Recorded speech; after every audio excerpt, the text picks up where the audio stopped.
बिस्मिल्लाहिर्रहमानिर्रहीम, अस्सलाम वालेकुम। वेलकम टू माय चैनल दावत इस्लाम। मैं हूं आपका दोस्त शफकत अली ऑफिशियल।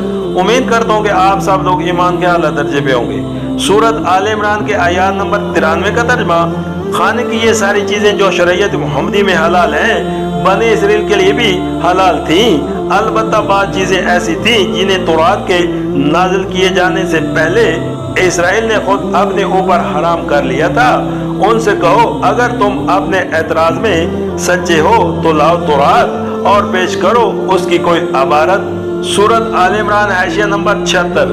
कुरान और मोहम्मद सल्लल्लाहु अलैहि वसल्लम की तालीमात पर जब उलमा यहूद कोई असूली एतराज न कर सके, क्योंकि एहसास दीन जिन अमूर पर है उनमें अंबिया साबिकीन की तालीमात और नबी अरबी सल्लल्लाहु अलैहि वसल्लम की तालीम में यकसर मरफूक न था, तो उन्होंने फुकी एतराज़ात शुरू किए। इस सिलसिले में उनका पहला एतराज ये था कि आपने खाने पीने की बात ऐसी चीजें को हलाल करार दिया है जो पिछले अंबिया के जमाने से हराम चली आ रही हैं। इसी इतराज का यहाँ जवाब दिया जा रहा है। सूरत आल इमरान हाशिया नंबर 77। इसराइल से मुराद अगर बनी इसराइल लिए जाएं तो मतलब ये होगा कि नज़ूल तौरात से कबल बात चीजें बनी इसराइल ने माज रस्मन हराम करार दे ली थी, और अगर उससे मुराद हजरत यकूब अलैहिस्सलाम लिए जाएं तो उसका मतलब ये होगा कि जनाब ने बात चीजों से तिब्बी कराहत की बिना पर या किसी मर्ज की बिना पर एतराज फरमाया था और उनकी औलाद ने बाद में उन्हें ममनू समझ लिया।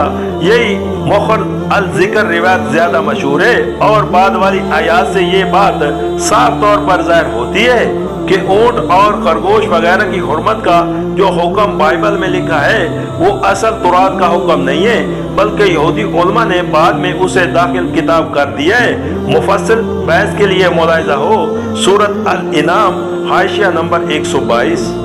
सूरत आल इमरान के आयात नंबर 94 का तर्जमा, उसके बाद भी जो लोग अपनी झूठी गढ़ी हुई बातें अल्लाह की तरफ मंसूब करते रहे वही दर हकीकत जालिम है।